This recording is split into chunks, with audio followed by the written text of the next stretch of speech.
What was shaping up to be one of 2024's most drama-filled releases has been pushed back until next year. Ubisoft's upcoming Assassin's Creed Shadows has been mired in controversy for several reasons since its announcement, and the company has just announced that it will be pushing back the release until February the 14th, 2025. We're going to get into what's been going on with Shadows, and I'll give my take on a couple of aspects of the controversy surrounding it. So this is how Ubisoft have justified their decision to delay the game. Assassin's Creed Shadows is a dream project for us, finally bringing the series to feudal Japan with many features developed with our community in mind, such as parkour or the renewed stealth brought by new technology, all set in a beautiful and immersive world. This is an ambitious addition to the franchise, a rich experience that can be lived through the eyes of two unique protagonists, but we realise we need more time to polish and refine the experience, pushing further some of our key features. As such, we've made the decision to postpone the release date until February the 14th, 2025. The game will release on a broad range of platforms, including Steam at launch.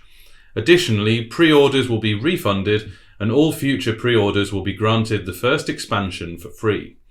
We understand this decision will come as disappointing news, especially to those who've been waiting patiently for an Assassin's Creed game inspired by feudal Japan.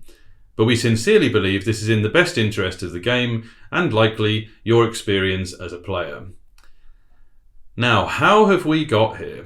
Well, if you look at Ubisoft's website, they also say, while the game is feature complete, the learnings from the Star Wars Outlaws release led us to provide additional time to further polish the title. This will enable the biggest entry in the franchise to fully deliver on its ambition, notably by fulfilling the promise of our dual protagonist adventure with Naoe and Yasuke bringing two very different gameplay styles.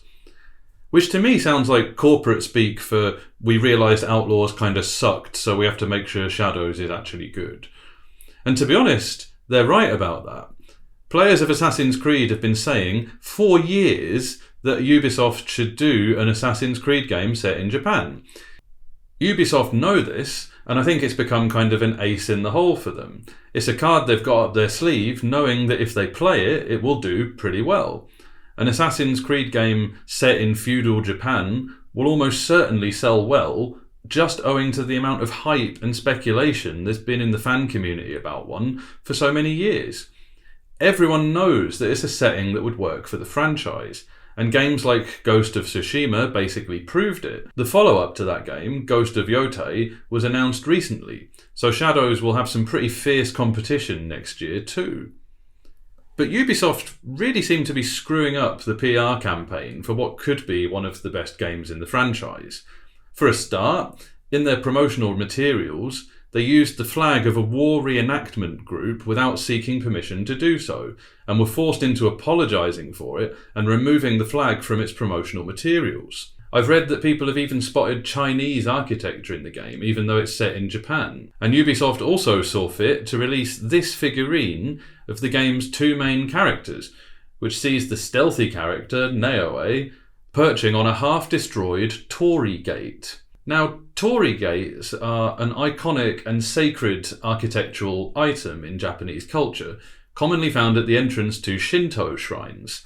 You've almost certainly seen one in a game or a film or a TV show somewhere. Torii Gates symbolically represent a transition from the mundane to the sacred, letting you know that you're entering sacred ground, and they're thought of as being locations which divinities and spirits can travel through. What's significant about the Assassin's Creed figurines is that the Torii in the figurine looks as though it's based off the famous one-legged Torii Gate, which was half destroyed in the bombing of Nagasaki during World War II. The one-legged Torii Gate stands preserved about 800 metres from the epicentre of the blast. Now, you can debate whether or not this was intentional. Maybe it was, maybe it wasn't. I don't know how likely it was that it was intentional or not. You can even debate how much it means to Japanese people. I'm not Japanese, I have no idea. I can't speak for them and I'm not trying to be offended on their behalf. But whether or not it was intentional, this was a stupid decision from Ubisoft. don't they have consultants to avoid precisely this sort of thing?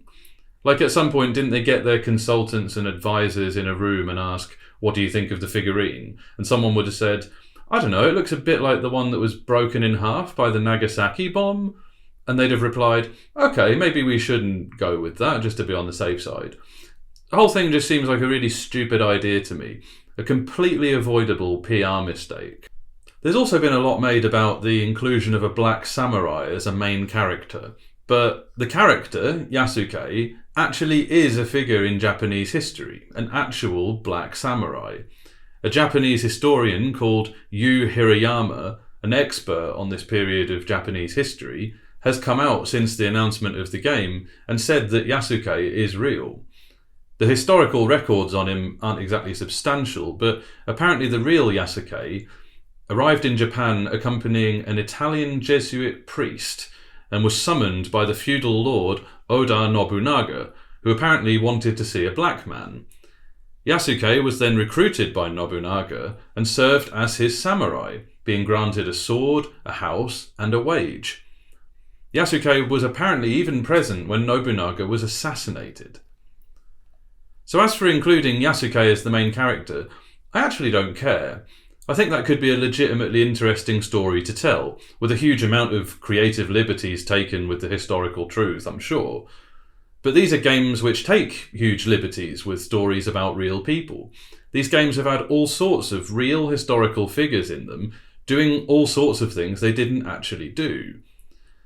I think Shadows has 99 problems, but a black samurai ain't one.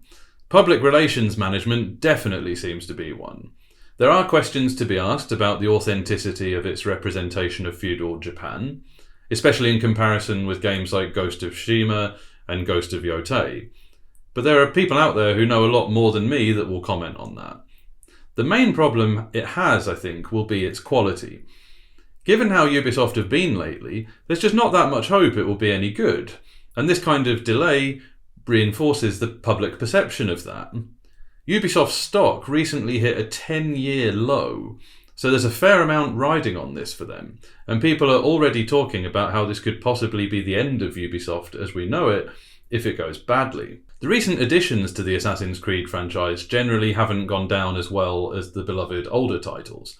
Recent entries like Valhalla, Odyssey changed the feeling of combat entirely, making it feel much more like an action RPG than a stealthy Assassin's Creed game.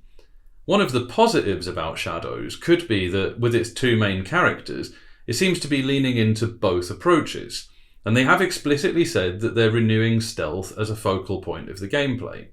But call me crazy, the combat of Shadows just doesn't look that good to me when you compare it to earlier games like 2, Brotherhood or Black Flag. We'll have to wait and see what Ubisoft do in the next 5 months to improve the situation.